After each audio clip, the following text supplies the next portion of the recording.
ആ മാറ്റം ഇനിയുണ്ടാകില്ല. സ്വർണവില 1,00,000-ലേക്ക് ആഗോള വിപണിയിൽ സംഭവിക്കുന്നത്. പുതുവർഷം ആരംഭിച്ചതോടെ ആഗോള വിപണിയിൽ സ്വർണവില റോക്ക അറ്റുപോലെ കുതിക്കുകയാണ്. ഒരു ദിവസം സ്വർണവിലയിൽ ചെറിയൊരു ഇടിവുണ്ടായാൽ പോലും തൊട്ടടുത്ത ദിവസം ഇരട്ടി വർധനവാണ് ഉണ്ടായിക്കൊണ്ടിരിക്കുന്നത്. ആഗോള വിപണിയിലുണ്ടാകുന്ന അനിശ്ചിതത്വവും ലോകബാങ്കുകൾ സുരക്ഷിത നിക്ഷേപമെന്ന രീതിയിൽ സ്വർണം വാങ്ങിക്കൂട്ടുന്നതുമാണ് വില വർദ്ധിക്കാനുള്ള പ്രധാന കാരണങ്ങൾ. 2025-ൽ ഇനിയും സ്വർണവില ഉയരുമെന്ന് ലോകബാങ്കുകളും വിദഗ്ധരും പ്രവചിച്ചതോടെ 24 കാരാറ്റ് സ്വർണത്തിന്റെ വില 87,000-ന് മുകളിലായി. US ഡോളറിന്റെ മൂല്യം കുറഞ്ഞതും പ്രാദേശികമായി സ്വർണത്തിന് ആവശ്യക്കാരേറിയതും സ്വർണവില ഉയരാൻ കാരണമായിട്ടുണ്ട്. പ്രധാന കാരണം: കഴിഞ്ഞ 18 മാസത്തിനിടയിൽ സ്വർണവിലയിൽ ഞെട്ടിപ്പിക്കുന്ന മാറ്റങ്ങളാണ് സംഭവിച്ചിട്ടുള്ളത്. ഈ സൂചനകൾ പണപ്പെരുപ്പത്തിലേക്കാണ് വിരൽ ചൂണ്ടുന്നത്. വർഷത്തിന്റെ അവസാന പകുതി വരെ ഫെഡറൽ റിസർവ് പലിശ നിരക്കുകൾ നിലനിർത്തുമെന്ന വിശ്വാസവുമുണ്ട്. പണ്ടുമുതൽക്കേ സാമ്പത്തിക അനിശ്ചിതത്വം ഉണ്ടാകുമ്പോൾ സ്വർണത്തെ സുരക്ഷിത നിക്ഷേപമായാണ് നിക്ഷേപകർ കണക്കാക്കിയിരുന്നത്. എന്നാൽ പലിശ നിരക്കിലുണ്ടായ വർധനവ് നിക്ഷേപകരുടെ ഈ ധാരണയെ മാറ്റുകയും ചെയ്തു. നിക്ഷേപക കമ്പനിയായ ഗോൾഡ്മാൻ സാച്സിന്റെ നിരീക്ഷണമനുസരിച്ച് 2022-ൽ യുക്രൈനിലേക്കുള്ള റഷ്യയുടെ അധിനിവേശത്തിന് പിന്നാലെ റഷ്യൻ സെൻട്രൽ ബാങ്കുകൾ കരുതൽ ശേഖരത്തെ മരവിപ്പിച്ചിരുന്നു. ഇത് സ്വർണവില ഉയരാൻ കാരണമായി. കൂടാതെ സ്വർണവിലയിലുണ്ടായ വർധനവ് ഇന്ത്യയിലെ വിവാഹ സീസണുകളെയും ബാധിച്ചിട്ടുണ്ട്. ചൈനയിലെ ഡീലർമാർ സ്വർണം വാങ്ങുന്നവർക്ക് കൂടുതൽ കിഴിവുകളും നൽകുന്നുണ്ട്.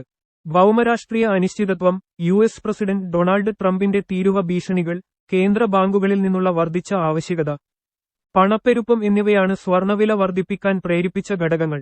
ട്രംപിന്റെ തീരുമാനങ്ങൾ ഇപ്പോൾ അനിശ്ചിതത്വത്തിൽ തുടരുകയാണ്. ട്രംപിന്റെ താരിഫ് ഭീഷണികൾ സാമ്പത്തിക അനിശ്ചിതത്വത്തിന് ആക്കം കൂട്ടി. ഇതോടെ സ്വർണം സുരക്ഷിത നിക്ഷേപമെന്ന രീതിയിൽ വാങ്ങിക്കൂട്ടാൻ ആരംഭിച്ചു. ഇത്രയും അനിശ്ചിതത്വങ്ങൾ ഉണ്ടായതോടെ നിക്ഷേപകരടക്കം സ്വർണത്തെ കരുതൽ ശേഖരമാക്കി വാങ്ങാൻ ആരംഭിച്ചു.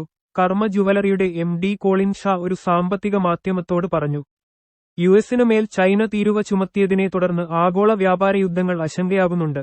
ചൈനയുടെ കേന്ദ്ര ബാങ്ക് 2ാം മാസവും തുടർച്ചയായി സ്വർണശേഖരം വർദ്ധിപ്പിച്ചതും വില ഉയരാൻ കാരണമായിട്ടുണ്ട്. വിലയിലെ മാറ്റം: 2011 ഓഗസ്റ്റോടെയാണ് സ്വർണവിലയിൽ പ്രകടമായ വർധനവ് രേഖപ്പെടുത്തി തുടങ്ങിയത്. അന്ന് 10 ഗ്രാം സ്വർണത്തിന്റെ വില 25,000 കടന്നിരുന്നു. എന്നാൽ 2020 ജൂലൈ ആയപ്പോഴേക്കും 10 ഗ്രാം സ്വർണത്തിന് വില 50,000 കടന്നു. അതായത് 108 മാസം കൊണ്ട് 10 ഗ്രാം സ്വർണത്തിന് 25,000 രൂപയുടെ വർധനവ് സംഭവിച്ചു. കഴിഞ്ഞ വർഷം സെപ്റ്റംബറിൽ സ്വർണവില 75,000-ലെത്തി.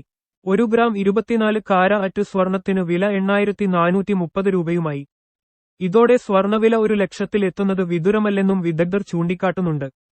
പല പ്രതിസന്ധികളിലും സ്വർണത്തെ സുരക്ഷിത നിക്ഷേപമായാണ് ലോകരാജ്യങ്ങൾ കാണുന്നത്.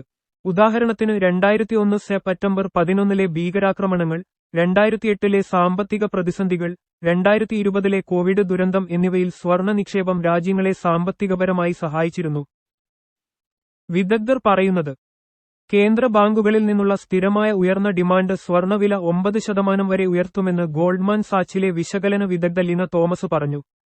ഈ വർഷം ഫെഡറൽ റിസർവ് പലിശ നിരക്കുകൾ 2 തവണ കുറക്കുമെന്ന് സാമ്പത്തിക വിദഗ്ധർ പ്രതീക്ഷിക്കുന്നു. ഇത് ബോണ്ടുകളുമായി താരതമ്യപ്പെടുത്തുമ്പോൾ പലിശയില്ലാത്ത ആസ്തികൾ കൂടുതൽ ആകർഷകമായി കാണാൻ തുടങ്ങുന്നതിനാൽ സ്വർണവിലയിൽ വർധനവ് ഉണ്ടാകും.